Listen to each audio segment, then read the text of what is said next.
Welcome back to the Get Well With Me podcast. I am your host, Adrienne, and together we explore the healing powers of our subconscious mind while leaning in towards a healthier lifestyle. And our philosophy here is excellence, not perfection. So I'm starting this stream live because I don't know what the heck I'm doing. So if you have been waiting, I just want to say thank you so much. Today, our topic is about staying healthy through the holidays, and it can really be a challenging time. Winter comes and we don't get as much sunshine, and our vitamin D depletes, and then there's all of this temptation and goodies everywhere. And a lot of times it's like we have a setback before we even get to January 1st, and we have ourselves convinced it's all going to be different on January 1st. But what if starting right now, or maybe you've already started, and that's why you're listening, that we can employ a few really healthy ideas. And when I say healthy ideas, I mean we can slip into try on a healthy identity, because everything that happens with our health happens at an identity level. And I just want to give you a little example of that. So I was recently in the Dollar General. I live in kind of a rural area of New Jersey. It's about 8 or 9 miles to get to a regular grocery store. But just like everywhere, we've got these Dollar Generals filled with poison toxic food. So anyway, I'm at the Dollar General out of desperation just to grab a loaf of bread so I can make some sandwiches for the following day. And I overhear this guy at the register, and he's saying to the cashier, who just automatically went and grabbed this guy's regular pack of smokes. And the guy goes, "Oh no, I quit smoking." And they said, "What? How? How did you do that?" And I guess they were very surprised. I could hear the surprise in the voice of the cashier. And he says, "Well, I'm crazy. I just do those kinds of things." And he's like, "Well, what do you mean? Like, do what kinds of things? Like, what did you do to quit?" And he's like, "Well, I'm crazy. I just do those kinds of things. Sometimes I just, try new things. I haven't smoked in 3 weeks, and, it feels good." So I thought that was interesting, just the way he so casually went from being a longtime smoker to a non-smoker, and the way that he was so flexible in his identity about it. And then he goes on to say, and he said 3 or 4 times, "I'm just that kind of guy. I do those kinds of things." And it just alerted me as a hypnotist. Of course, I wasn't even watching, I was just overhearing this from the bread section. Um, and alerted me that he was flexible in his identity, that he was willing to try on new things. And I thought that was really cool. So he goes on to tell the cashier that he says, "When I quit drinking 8 years ago, I went cold turkey, and my doctor told me not to. He said it would be unsafe, but I did it anyway." And I thought, wow, look at this guy. One day he just decided he wasn't going to drink anymore against his doctor's advice. Now, not telling you not to listen to your doctor, but I am definitely not recommending that you do, because what if that guy did, right? And I understand it's serious. Perhaps there needs to be medical intervention with um, making a lifestyle change. So I respect that. Also, I'm really glad that guy did not listen to his doctor. And if you're like me, you've probably seen family members and friends who seemingly were healthy, and then they go to the doctor and they're told that they're not. And then they go through a series of treatments that lead to a slow and painful death. And yes, if I seem bitter about it, I am bitter about it. I am bitter about the way that people blindly trust the medical system and outsource their health to people who do not personally care about them. Because you know what? Not to take anything away from the expertise of a doctor, if you're lucky enough to even see one. Um, but we can't outsource our own health and expect to be healthy, because it's not our doctors that help us to go to bed on time and get good rest. It's not our doctors that eat the food that becomes part of our body. It's not our doctors that are responsible for keeping our bodies hydrated. It's not our doctors who are responsible for making sure that we are not deficient in vitamins and minerals. It is not our doctors that are the ones that are responsible for making sure that we don't absorb or ingest or expose to undue toxins. And as a matter of fact, I can't remember the last time that my doctor asked me what I ate or if I exercised or really anything. They love to push me into getting these preventative measures that often harm more than they help. So, yes, if I seem bitter about people outsourcing their health to the medical system, it's because I've lost people. I have lost people who I love. And I'm not totally blaming the doctors, but I can tell you that when we outsource our health, it's to our own disadvantage, right? Um, Maybe the reason I'm so emotionally charged right now is because today's my dad's birthday and it's his eighth birthday that he's been in heaven. And I miss him so much, you know? And it's not just him. Not only have I lost others, I feel, to the medical system, but I've seen people suffer through treatments that could no longer help them just because they were told to. And I've seen people blindly take advice that did not work out well. So today I want to talk about being healthy through the holidays. And it's all about an empowering mindset. I started with that little story about identity because our health is identity. It's stepping into that more youthful version of ourselves. It's stepping into the ability to be flexible and make changes that maybe we never thought that we'd make. You know, I used to really identify as a person who went to bed late and that I did my best thinking and I actually did my best exercise late at night. And that actually was true. And it might still be true today. But now I recognize the importance of prioritizing deep sleep. I'm not telling you to do that, but I am suggesting I am going to make some suggestions. That's what hypnotists do. We make suggestions.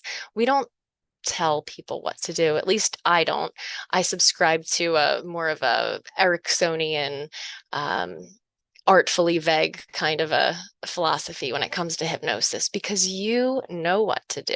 So let's get into this. I wrote a blog post a little while ago. Maybe you saw it. Maybe you saw it. I don't know. Maybe you didn't. 7 hypnotically healthy thoughts to transform your body and mind. And number 1 is my body's always on my side and it does the best that it can with what I give it. It does the best that I can with what I give it. That's true. So my body is always on my side. It doesn't matter if I stay up all night or if I overdo it with food or alcohol, my body doesn't give up on me. There's times in my life where I don't feel good and I want to give up, right? Like I want to just crawl into a little ball um and give up, but my body doesn't give up. When I have broken a bone, it has healed. When I have gotten burned, the skin grows back. When I have gotten sick, my body used it as an opportunity to detox everything that's not good for me out of my body. Our body is always on our side. It does not give up on us. It is pre-programmed to heal, and it will. And it especially will if we give it what it needs. And so that's what this is about, right? It's about thinking in a way that motivates our subconscious mind to give our bodies and our minds what we need. So my body is always on my side. It does the best that I can with what I give it. Let's just take a pause right now and think about all the times that we have not been nice to our body. Let's think about those times that we didn't get enough sleep.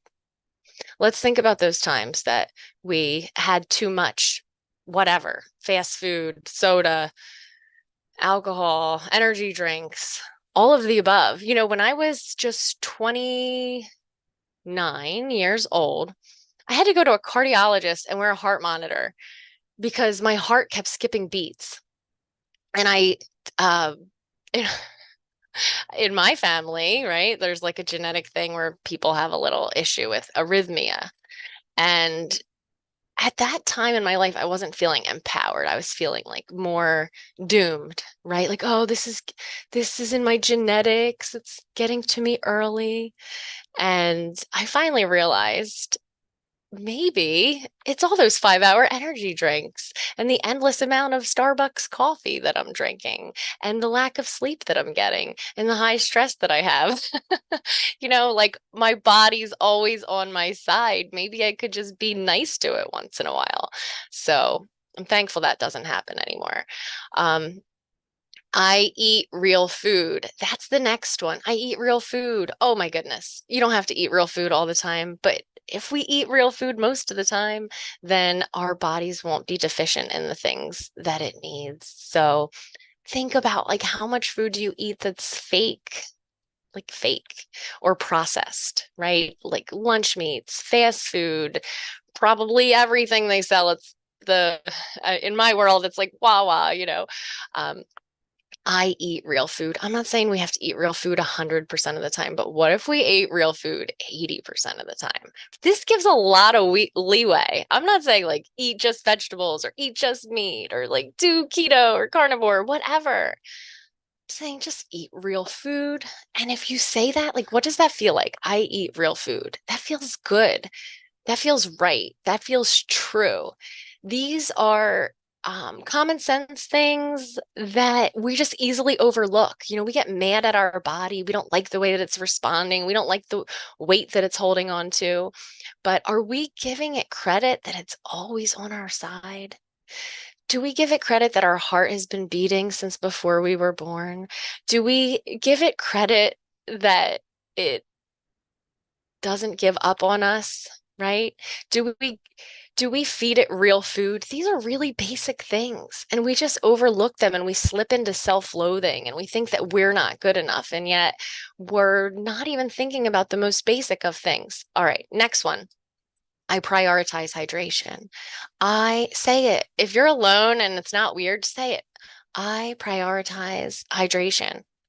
My body is always on my side. I eat real food. I prioritize hydration. If we go to sleep at night and let's say we don't have anything to drink an hour before bed, let's just for example, that means like 8 or 9 hours have gone by where we haven't even had a drop of water. And then we wake up, I'm not gonna say we, but I really mean me, and coffee, now we're putting a diuretic into our body. Like, how do we expect ourselves to function? So, one of the things we can do to be really kind to ourselves is prioritize hydration. I'm not telling you what to do. Okay. I'm not, because some people believe that distilled water is best. Some people believe that coconut water is best, or adding a little sea salt to your water is best. Some people don't believe in drinking water at all. Like, however, you need to prioritize your hydration. Some people believe that just getting it from simply from eating fruit is the best way. So whatever works for you is fine, because you're going to know if you're dehydrated. You're going to have all kind. You might have hunger. You might have irregular blood sugar. All kinds of things just kind of fall apart when we don't have enough natural hydration in our body. So whatever that means to you. Let's recap. My body's always on my side. I eat real food. I prioritize hydration. This is a game changer for everybody. Okay. Okay. Stay with me. I stop eating after dinner. Wow. Right. I know. I've been there. I have moments, guys. Like, I have moments where I'm maybe depressed or who knows, like grieving or whatever. And I'll just be like in my bed, like, just, I don't know. I'm not going to lie. There's been times I've been in bed with a bag of chips. Okay. I'm not a perfect person. I'm only human. But I'll tell you what, 9 times out of 10, maybe more than that, I stop eating after dinner. Say it. If say it to yourself if like you got your earbuds in and whatever, you think somebody's watching. I stop eating after dinner. I stop eating after dinner. If you can, when you can convince your subconscious mind that it is safe and it is beneficial to stop eating after dinner, then you will. And you know what's amazing about that? You will get a deeper sleep. You will burn more fat while you sleep. You'll wake up more rested and rejuvenated, and you'll wake up proud of yourself because you will have done the right thing and you will have stopped eating after dinner. So I really encourage you to adopt that one. I think that as far as self-sabotage goes, a lot of it happens after dinner. We can kind of make it through the day doing the right thing. I've heard I don't know if I believe this, but I've heard it said that willpower is finite. Like we wake up and we have some willpower about what we're going to do and what we're not going to do. And then the longer the day goes on, we have depleted that reserve. So make it automatic. I stop eating after dinner. Okay. That's my suggestion. Next one, excellence, not perfection. 80/20 is good enough. You know what? This might not vibe with you, but I've never really tried to be an A student.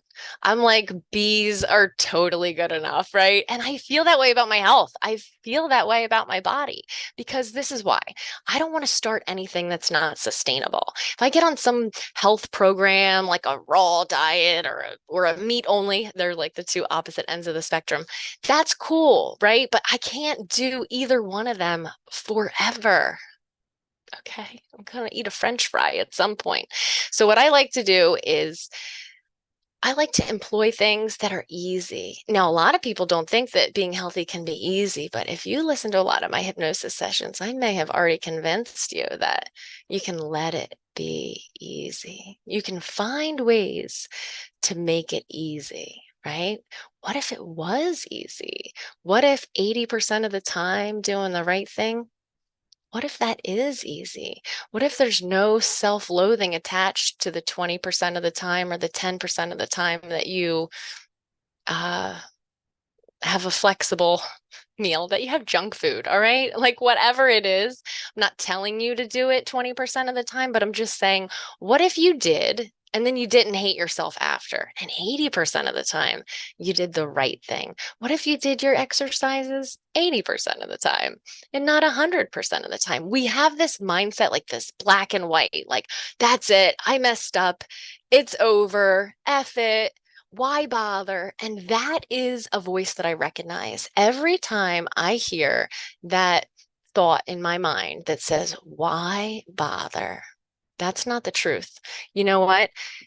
At that point, it's like, just shut it down. Like, just it's okay. It's okay. Instead of justifying it, instead of being mad at myself, I'd rather just enjoy that bag of chips or that piece of cake, whatever it is, even if it's after dinner. Like, I am not a perfect person.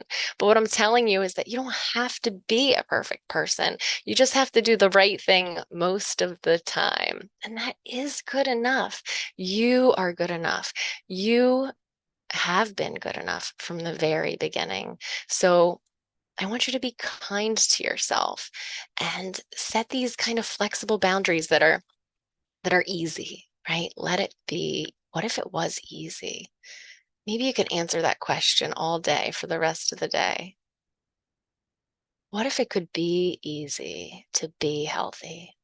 What if you got to January 1st and you were moving forward instead of catching up, right? What if from now all the way through the new year that you did that? You let yourself have pumpkin pie on Thanksgiving, but this is just like one day of the year. As long as we're not doing it all the time, it's okay. You're okay. When I work with clients for weight management,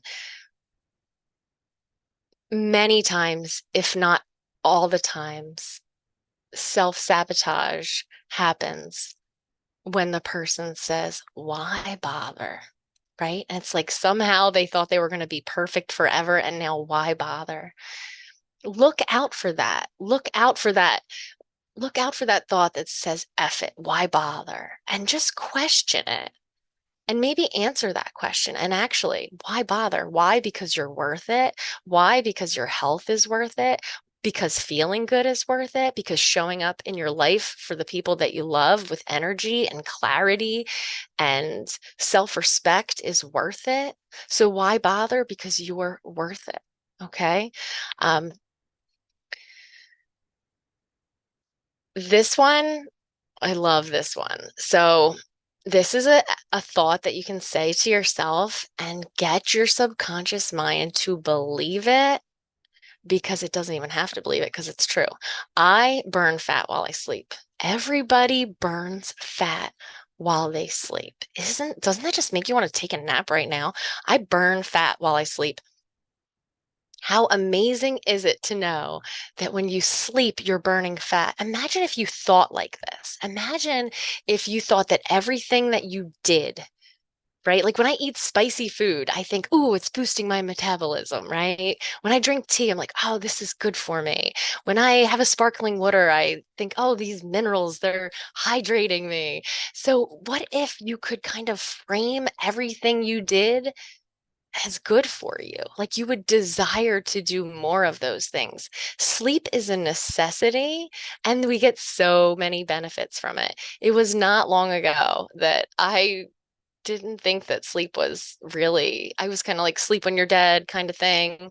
Um, that's ridiculous, right? Like sleep is so good for us if we want to tap into our youthfulness, if we want to allow the blues to kind of fade away, if we want to have less anxiety, then we need to prioritize that deep sleep, which I know we've already covered that, so I'll just kind of stop going back that way.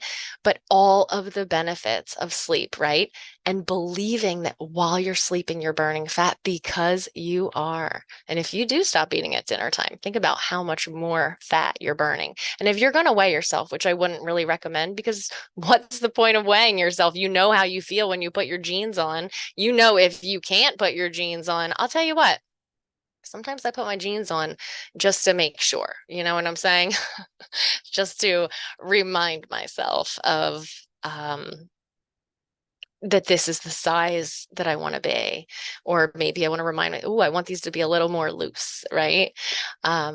So I burn fat while I sleep. It's a true thing, and it's something that you can affirm.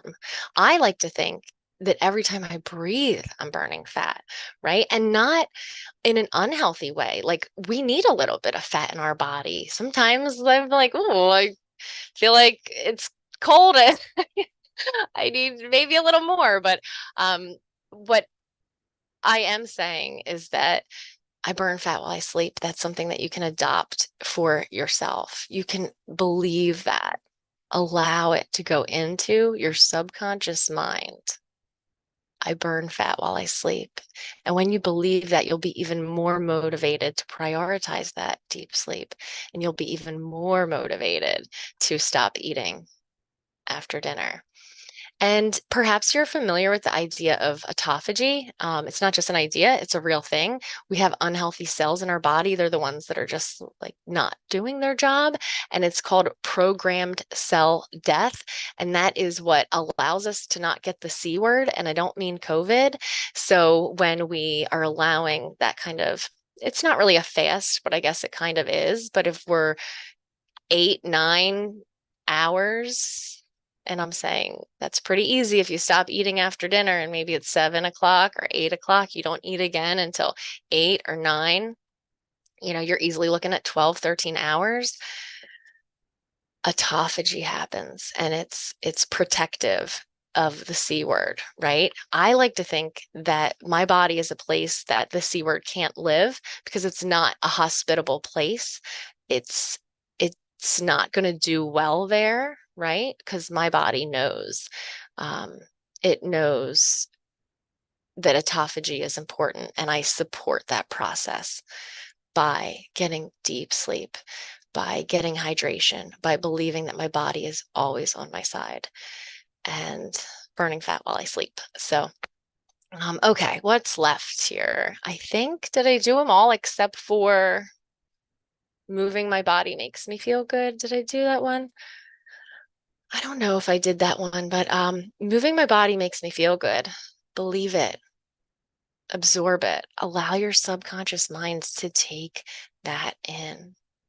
Do things that are easy, not things that are hard, right? If moving your body means taking a walk or whatever it means for you, stretching out, riding your bicycle, doing a few sit-ups, do it and let it feel good.